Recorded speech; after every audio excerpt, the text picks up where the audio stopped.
رمضان کے بارے میں یہ کہا گیا کہ رمضان مواصلات کا مہینہ ہے، بھائی چارگی کا مہینہ ہے۔ جتنا ہو سکتا ہے، جہاں تک ہو سکتا ہے، ہم کو لوگوں کی مدد کرنا چاہیے، اور مدد کرنے میں جہاں تک ہو سکتا ہے خفیہ مدد کرنے کی کوشش کرنا چاہیے، نہ کہ بہت زیادہ شو بازی کر رہے، بہت زیادہ فوٹو سیشنز ہو رہے۔ ہم کو جہاں تک ہو سکتا ہے خفیہ لوگوں کی مدد کرنی چاہیے۔ جو لوگ صاحب استطاعت ہے، جو لوگ صاحب زکوٰۃ ہے، ان کو یہ کوشش کرنی چاہیے کہ اپنی زکوٰۃ لے جا کر دو۔ صاحب زکوٰۃ آپ پر فرض ہے نا، فرض کی ادائیگی آپ کو کرنی ہے۔ ہم انتظار کرتے کہ وہ صاحب آئیں گے، فلاں صاحب آئیں گے، تب ہم ان کو دیں گے اور دے کر بڑا احسان جتائیں گے۔ کوئی احسان نہیں جتا رہے۔ اگر وہ صاحب نہیں آئیں گے تو آپ کی تو فرض کی ادائیگی نہیں ہوں گی۔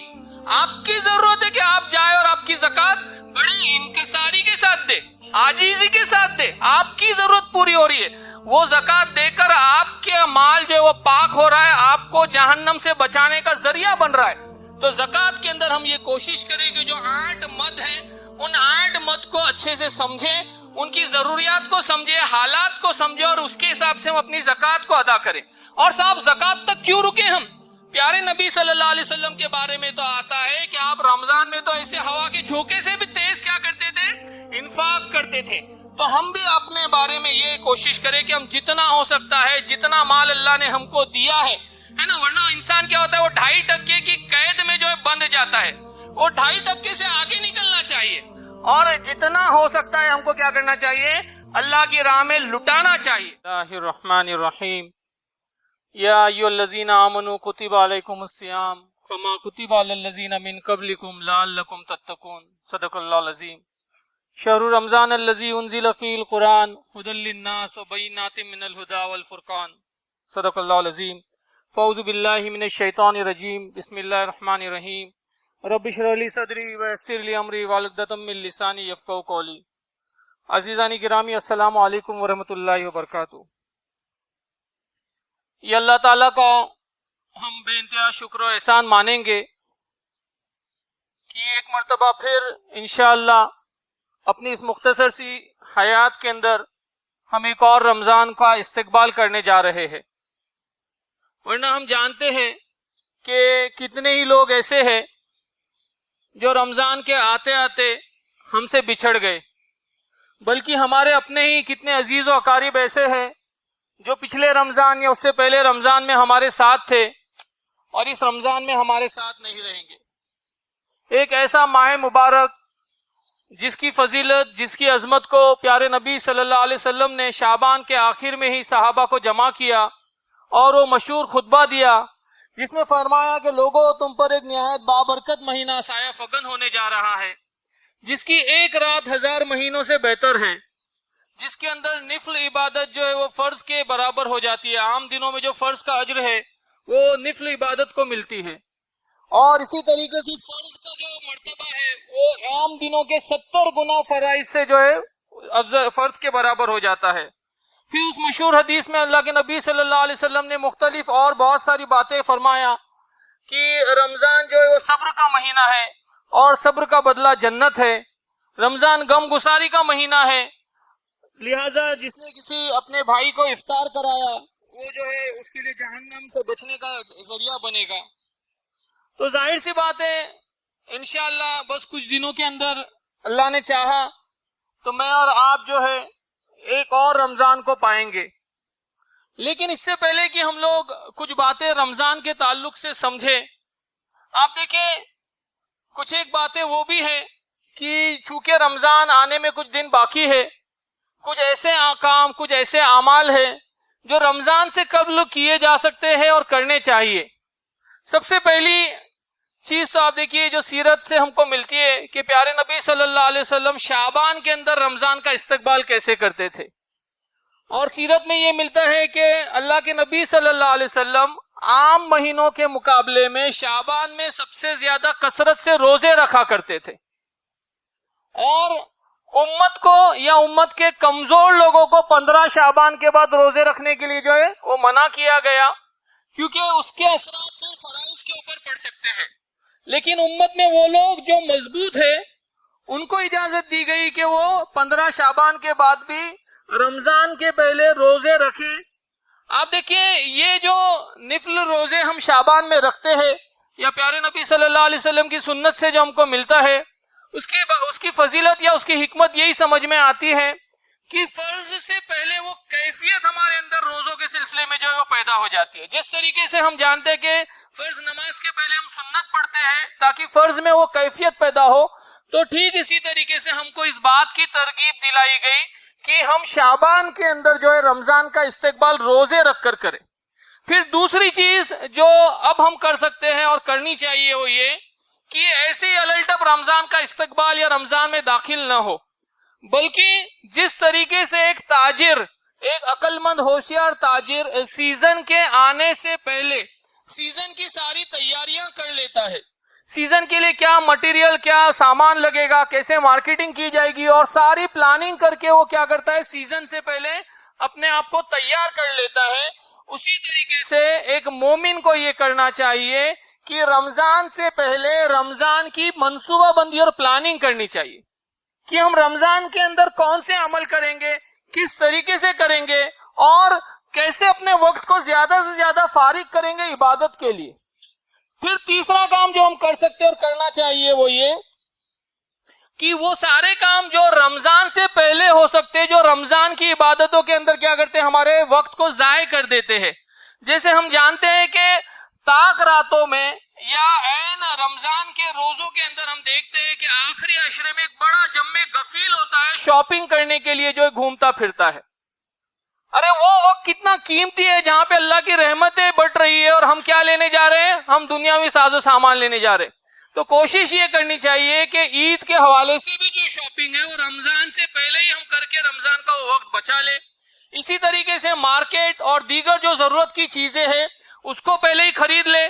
خواتین یہ کوشش کرے کہ اپنا کوکنگ کے اندر وہ سارا سامان جو پہلے سے بنا کے رکھا جا سکتا ہے، جو رمضان میں وہ وقت کو بچا دے، وہ پہلے سے کرے. کوئی اسٹوڈنٹ ہے تو اس کو اس بات کی کوشش کرنی چاہیے کہ رمضان کے پہلے اپنا زیادہ سے زیادہ ورک لوڈ پڑھائی کا اور ہوم ورک کا پہلے اس کو کیا کرے، وہ کم کرے. آفس گوئنگ اور تاجر بھی یہ کوشش کرے کہ زیادہ سے زیادہ کاموں کو کیا کرے، رمضان سے پہلے سمیٹے، تاکہ رمضان کے اندر وہ وقت کو جتنا ہو سکتا ہے فارغ کرے اور اپنے وقت کو عبادت کے لیے لگائے. چوتھی اہم چیز جو رمضان سے پہلے ہم کو کرنی چاہیے اور جو ہمارے اسلاف سے ہم کو ملتی ہے وہ یہ، اسلاف کی سیرت میں تو یہ ملتا ہے کہ وہ 6 مہینے پہلے سے اللہ سے دعا کرتے تھے کہ اللہ ہم کو ایک اور رمضان عنایت کر. اب ضرورت اس بات کی ہے کہ ہم اس اسوے سے نمونہ لیتے ہوئے ہم کیا کریں، ہم بھی اللہ سے دعا کریں کہ اللہ ہم کو ایک اور رمضان عنایت کر اور رمضان کا حق ادا کرنے کی اللہ توفیق دے. تو یہ کچھ کام ہے جو ہم رمضان سے پہلے ہم کو کرنے چاہیے. اب یہ ہے کہ ہم رمضان کے شب و روز کو کیسے گزارے اور رمضان کو کس طرح استقبال کرے، اس پر ہم جب بات چیت کرتے ہیں تو سب سے پہلی چیز ہم کو اپنے ذہنوں میں بہت کلیئر رکھنی چاہیے وہ یہ کہ رمضان در حقیقت ایک ٹریننگ کورس ہے.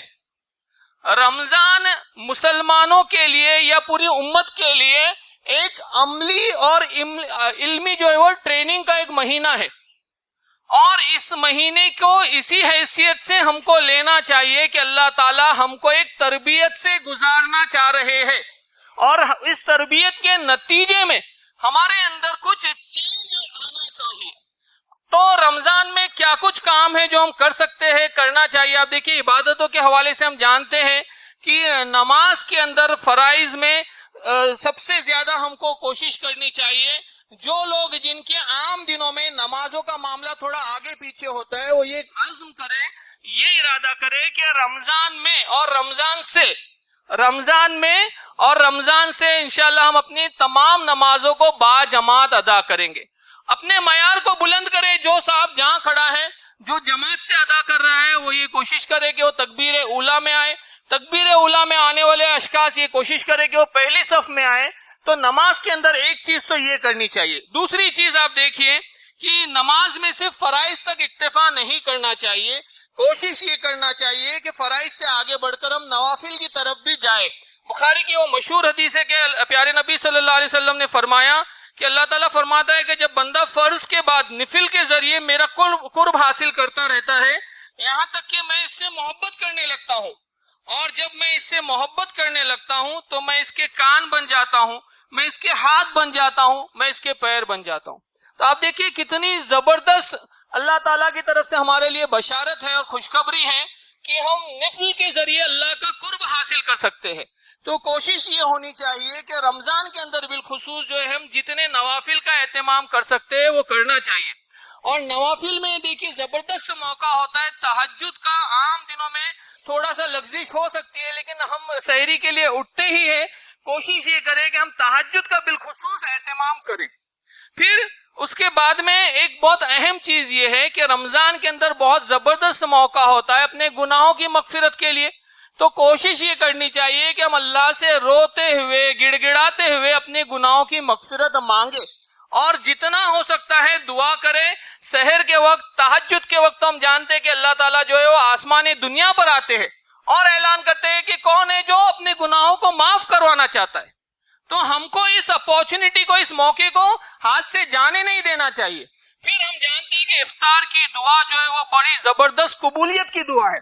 افطار کے وقت ہم کو خود اپنے آپ کو بھی اور اپنے گھر کے ماحول کو ایسا بنانا چاہیے کہ گھر کے سارے لوگ وہ کیا کریں، وہ دسترخوان پہ بیٹھے اور سب لوگ کم سے کم 10-15 منٹ پہلے دعائیں مانگے. یہ اہتمام، یہ ماحول گھر کے اندر ہونا چاہیے. جس طریقے سے پیارے نبی صلی اللہ علیہ وسلم صحابہ کو جمع کر کے رمضان کی افادیت، اس کی فضیلت بیان کرتے تھے، اپنے گھر کے اندر ازواج کے سامنے اس کی اہمیت بتاتے تھے.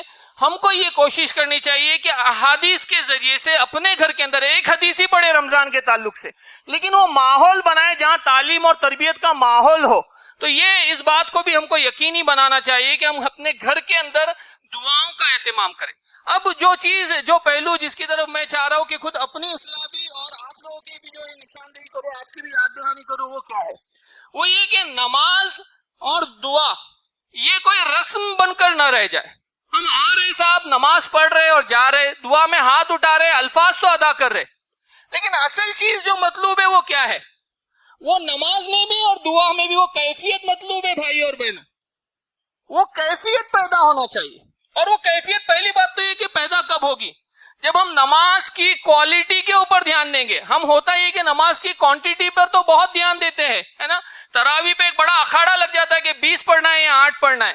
ہم یہ نہیں دیکھتے کہ تراویح کا مقصد کیا ہے. ہم اس پہ بھی بات کریں گے، لیکن نماز کی کوالٹی پہ کبھی دھیان نہیں دیا جاتا ہے کہ صاحب جو نماز میں پڑھ رہا ہوں اللہ کے نزدیک قبول ہونے والی بھی ہے کہ نہیں، اور میں اللہ سے کیا بات کر رہا ہوں، کیا ہے تو پیمان باندھ رہا ہوں.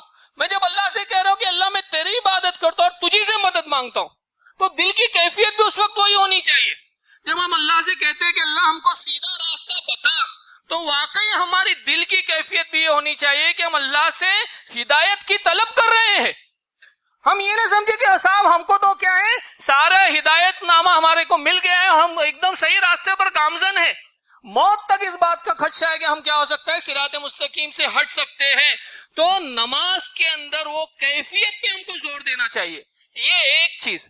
اور اسی طریقے سے جب دعا کریں گے نا بھائی اور بہنوں، تو ہم کو اس بات کی کوشش کرنی چاہیے کہ دعا میں ایک تو یہ ہو کہ پلاننگ ہو کہ اللہ سے کیا مانگنا ہے، اس کی بھی لسٹنگ ہو اور اللہ سے مانگے.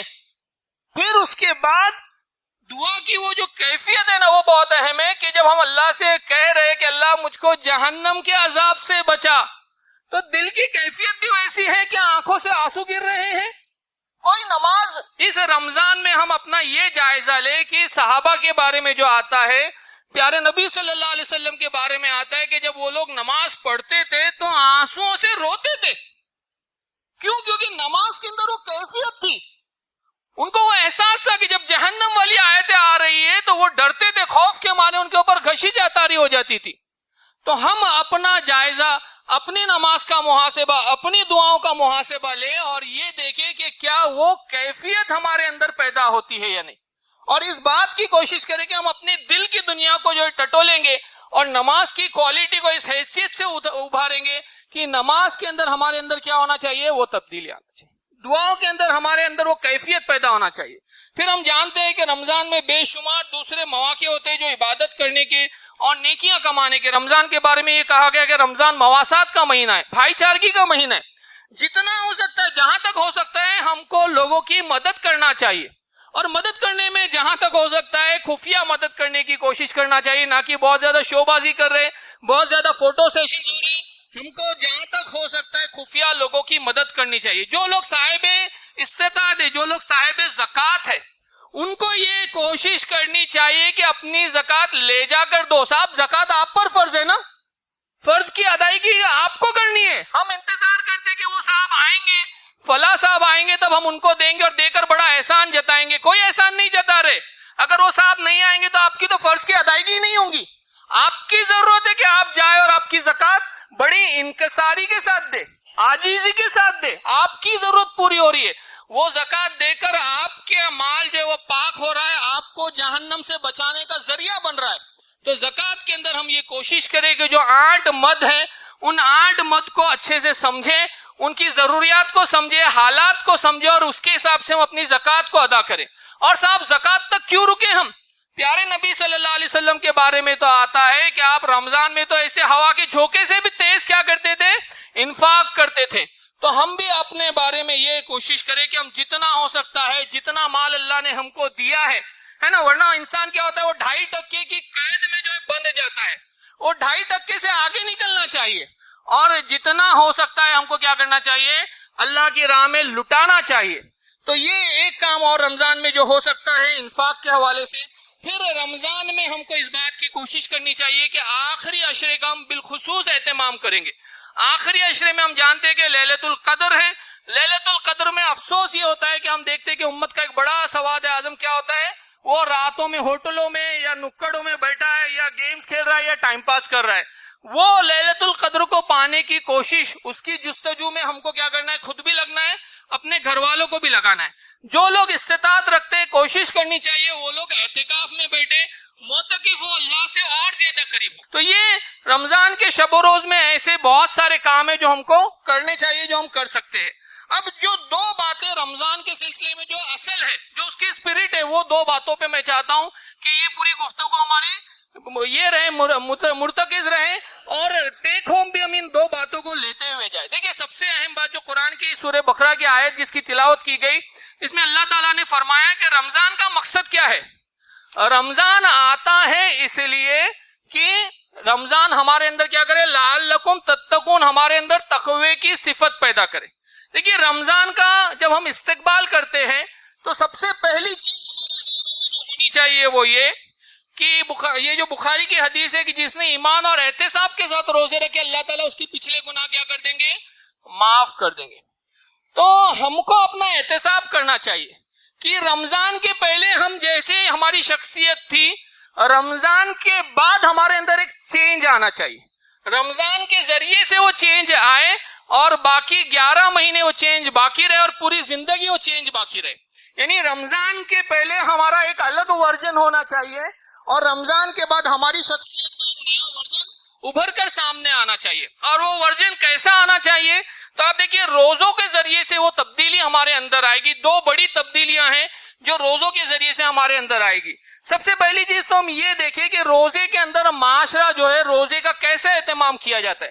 ہم جانتے ہیں کہ جس طریقے سے فوڈ سٹالز لگتے ہیں, جس طریقے سے ہم تقوی کو ہم نے کیا کر دیا, توے کے اندر تبدیل کر دیا ہے. یعنی یہ تقوی کا مہینہ تھا, لیکن معلوم پڑتا ہے کہ یہ توے کا مہینہ ہے.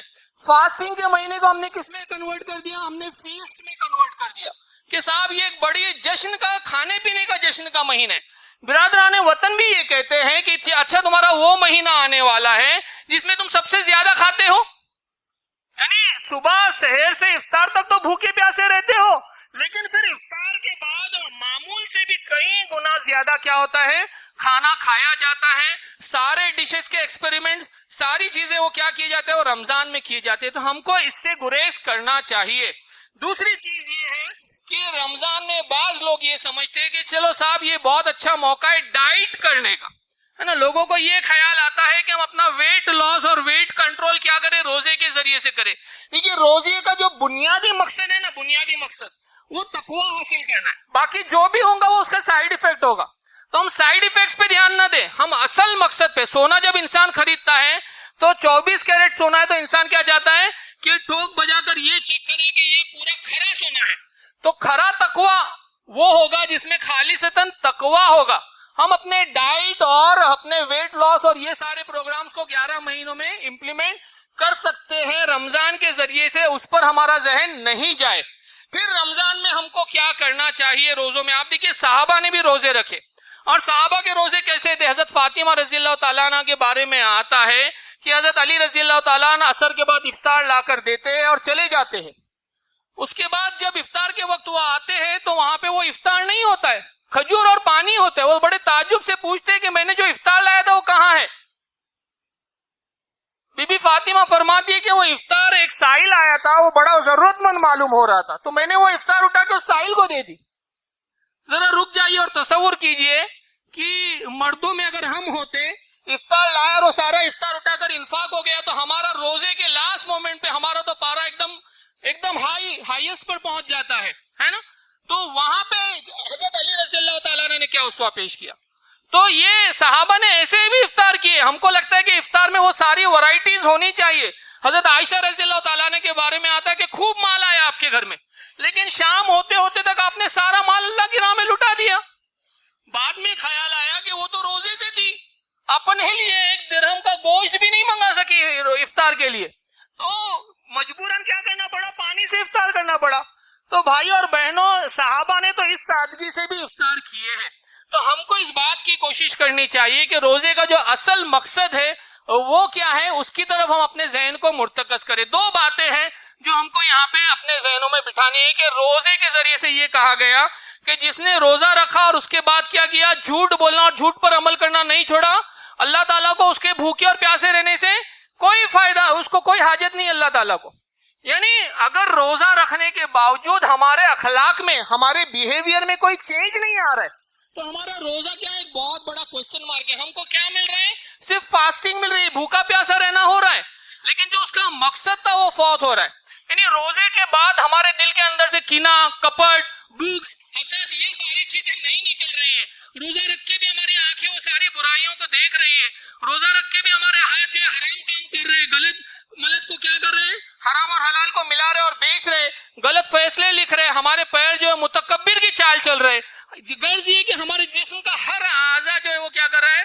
اللہ کی بغاوت کر رہا ہے.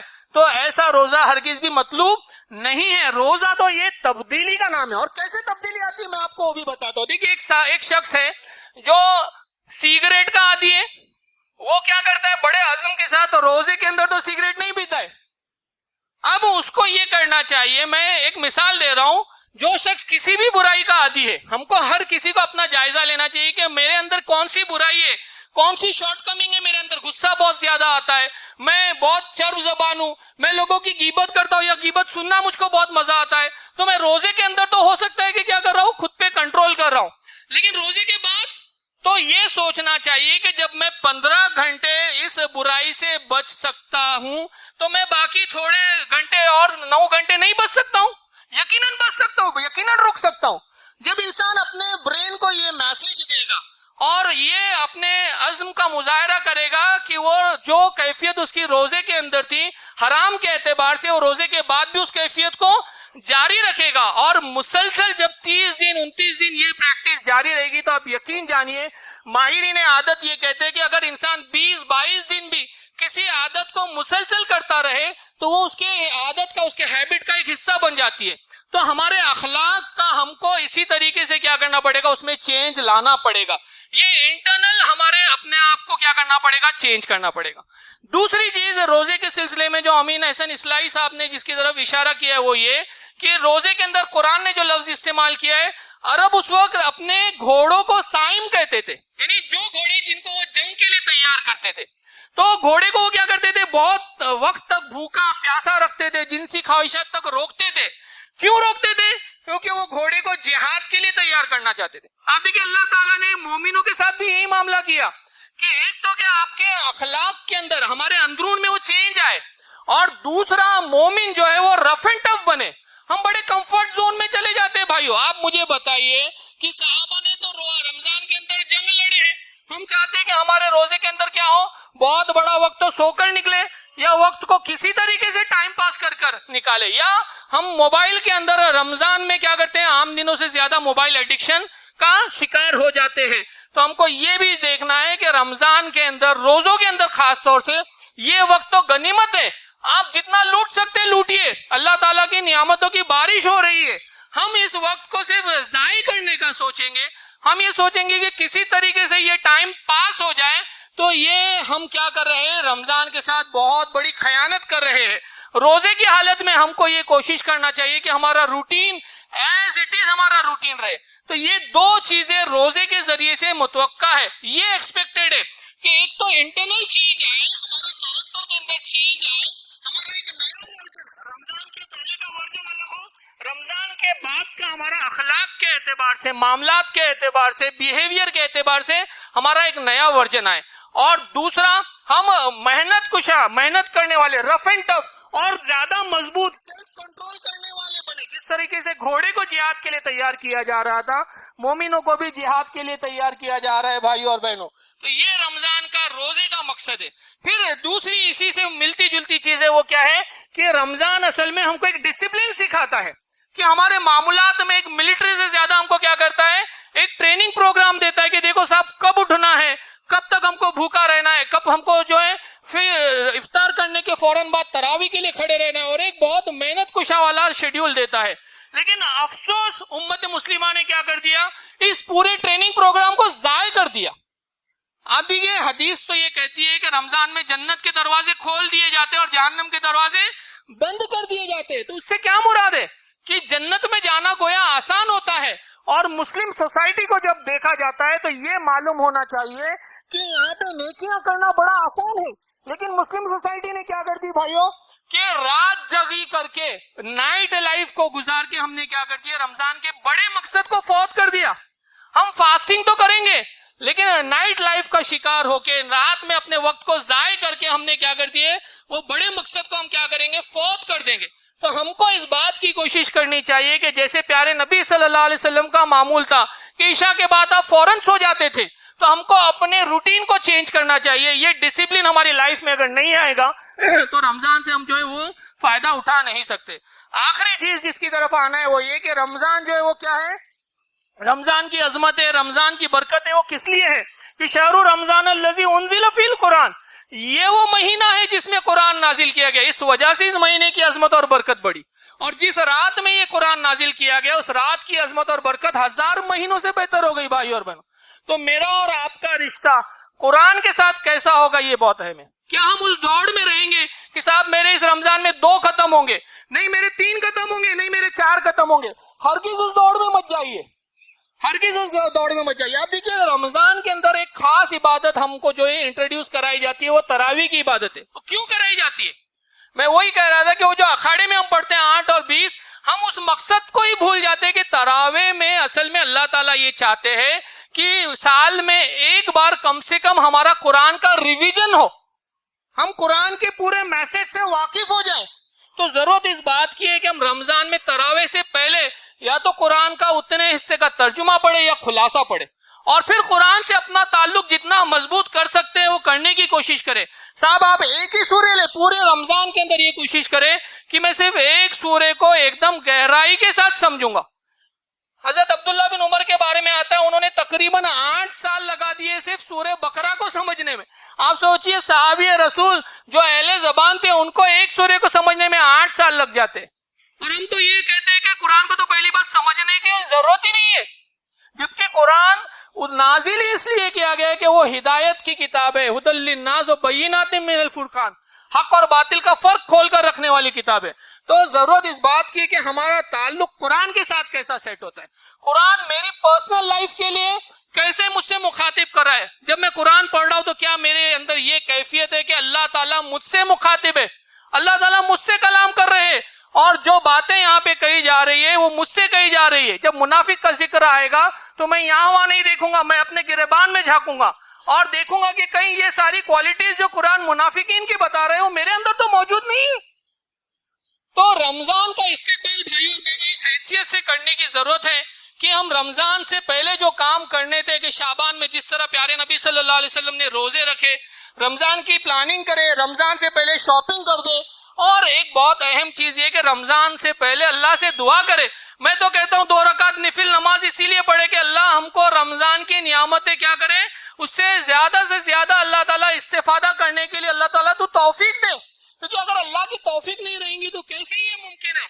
ہم جانتے ہیں کہ آج بھی ایک میت ہوئی، رمضان کے آنے آنے تک اموات ہوتی ہے، کیا بھروسہ؟ ہم بڑی پلاننگ کر رہے ہیں اور ہمارا وقت جو ہے وہ رمضان کے پہلے ہی جو ہے وہ اللہ تعالیٰ نے کیا کر دیا ہے، وہ لکھ دیا ہے۔ تو ضرورت اس بات کی ہے کہ ہم نیت کریں اور عزم کریں، عزم ایسا کرے کہ اس رمضان کو میں بھرپور اپنی استطاعت اور استطاعت سے آگے بڑھ کر کیا کروں گا، اس سے استفادہ کروں گا۔